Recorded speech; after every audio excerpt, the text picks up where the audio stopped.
Radiation. Une des premières choses que l'on peut penser, c'est danger. Mais ce n'est pas seulement ça. La radiation a plusieurs utilisations pratiques, depuis certes l'armement, mais aussi la génération d'énergie, l'imagerie médicale et le traitement contre le cancer.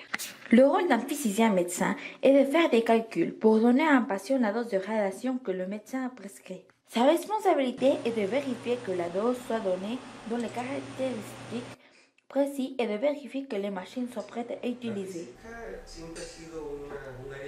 La physique a toujours été une matière que j'ai aimée.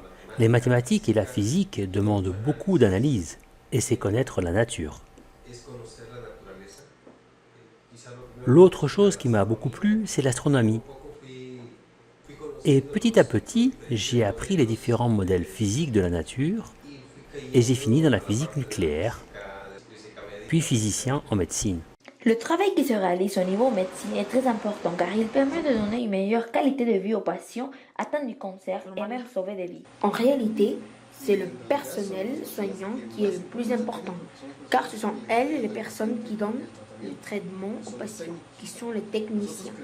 Nous, on crée, le médecin crée la prescription, le physicien, le plan de traitement. Le premier jour, nous mettons tout ensemble, physicien, médecin et technicien. Puis, on administre le premier traitement au patient.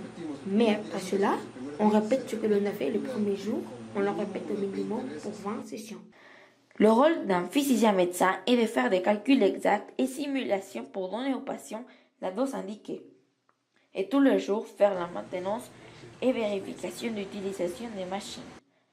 On retrouve la radiation autant dans l'industrie qu'en médecine et en quantité contrôlée et n'est pas mortelle. En médecine, on l'utilise autant pour les rayons X, en brachythérapie ou avec les accélérateurs linéaires.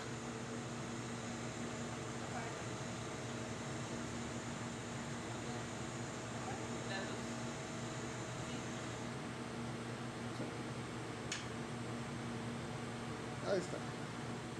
Ahora, si lo para aquel lado.